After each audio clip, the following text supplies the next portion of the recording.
She's an old lady. A car that may or may not just stop in the middle of the motorway. I know nothing about cars. Oh, so I've driven back down to my fella's place. Ooh, wow, well that was a drive home.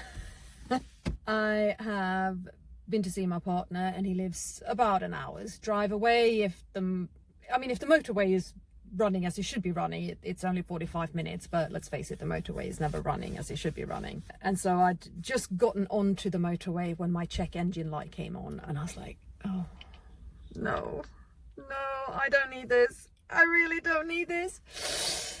Not now.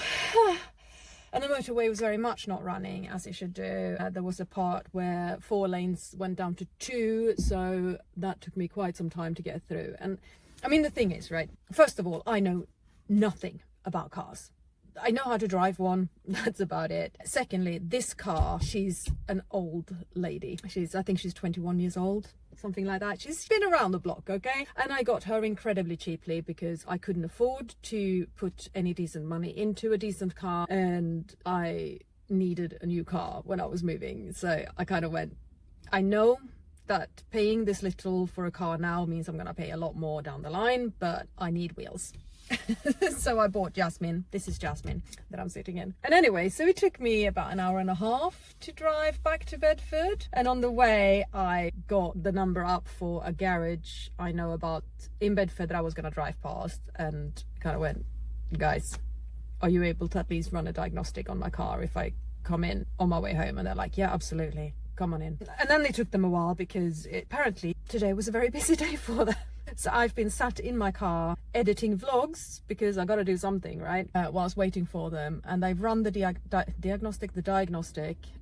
Yeah, I'm bringing Jasmine back tomorrow. I just needed to get this off my chest right now. A little bit of venting before I go in and, I don't know, try to calm down a bit because this kind of shit stresses me out. I was already tired and stressed out. Do I look toasty warm?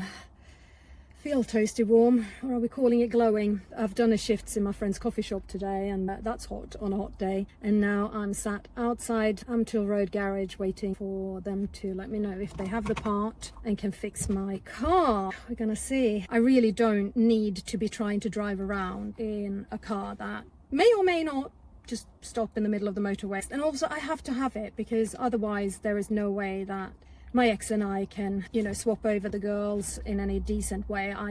Where I lived before, it was possible to cycle. It was even possible to walk where I lived before. It was a long walk, but it was possible to do. But I have moved that much further away. Yeah, you can cycle it, but do I really want to? The car needs to be rolling and it needs to be reliable. And I don't want to be sitting on the motorway and thinking, oh my God, it might cut out at any second, because that sort of thing just terrifies me. The name of this garage does really amuse me though, because is the Swedish word for angry. So it's an angry garage. Grrr. Do you like my office? I'm sitting in the office of the garage waiting for them to fix my car, and I think they're nearly done actually. But you know, I'm not just gonna sit here and do nothing, so I am now working on the next vlog to be posted. This one is about Elin developing Candida and what we're doing about it, and there will be updates coming on that in coming vlogs, because by the time this vlog is going to be posted in a few days, and then I need to work on this vlog that I'm filming right now, and then I will also film an update on Elin's stomach, and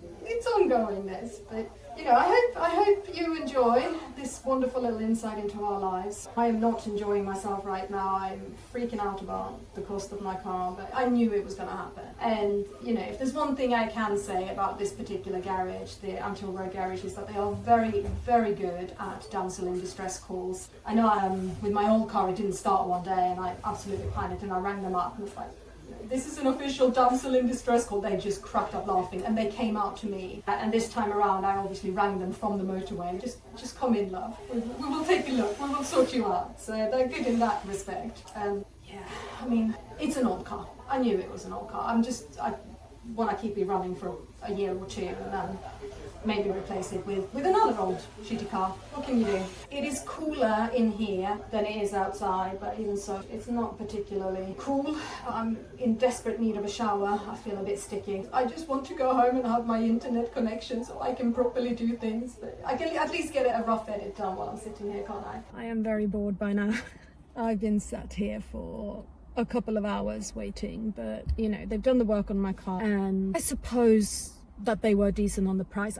I don't know, you know, I'm at the mercy of the people who know more about this shit than I do. Which is not a comfortable place to be, but it wasn't cheap, and it feels rotten spending for time when I'm just sitting and not doing much. But I suppose I did get a vlog rough edited while I was sitting here, so that's gonna be... Am I good to go? Fantastic, thank you so much.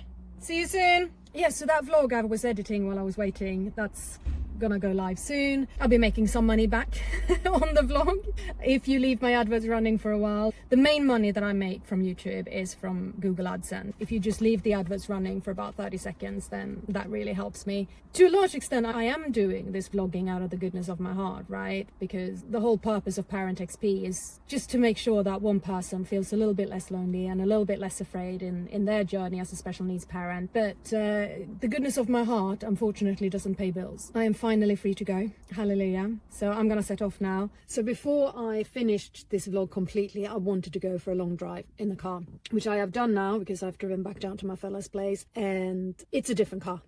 I'm not driving the same car as I was 2 days ago. Okay, I don't quite know how to describe this. Like, the car wasn't coughing, but there was a definite sort of feel to it, particularly when accelerating, which was the reason I got so nervous on the motorway when I got the check engine light, and I was like, the car just doesn't feel like it has enough power to do what it's supposed to be doing. That is completely gone. Seriously, why am I making a vlog about cars? I know nothing about cars. Okay, if you also don't know anything about cars, then please make me feel better about myself by telling me in the comments so that I don't feel like such a numpty. I should be dating a mechanic, really. I'm not. He has many other good qualities, but no, he's not a car mechanic. And I don't want to swap, actually, even for a car mechanic. Anyhow, where was I? Much better drive down today than it was a drive up a couple of days ago. Why do I need a car? I live in a small town. Bedford is a small town, and strictly speaking, I can get away with walking and cycling. And I mean, I certainly could in the place where I lived before. It was a 2-minute walk to work from there, and it was a 25-minute cycle ride down to where my kids live with their dad. So that was doable, but I have now moved much further away from there. So it would be a 20-minute cycle ride to work and then another 20 minutes to my kids. Is it doable? Of course it's doable. But do I really want to spend that amount of time and energy and, you know, physical capacity, right? Because it's hard exercise, cycling, and, you know, it's a very good way of losing weight. I don't want to lose weight, quite the opposite. So that's one of the reasons. And then obviously, of course, I've chosen to go out with a man who lives quite a way away from me, and yeah, we manage. Even when I don't have a car, he'll come to mine, but then it's always on him, and sometimes I kind of want it to be on me. And it makes it easier to go shopping. Like, doing a big shop with a car is an awful lot easier than doing it walking or cycling. There are a lot of reasons to keep investing into my car. That is actually not me investing into the car. That is me investing into freedom, peace of mind, retaining some calories. And that's the mindset that I've managed to get into now about it, because yeah, yesterday I was a bit upset. So was it worth it? You know what? I think it was. And did the boys at ARG Until Road Garage do a good job? I guess they did. And now I'm going to get out of this car and have a fantastic afternoon. And I will see you again in the next vlog. All the best. Bye.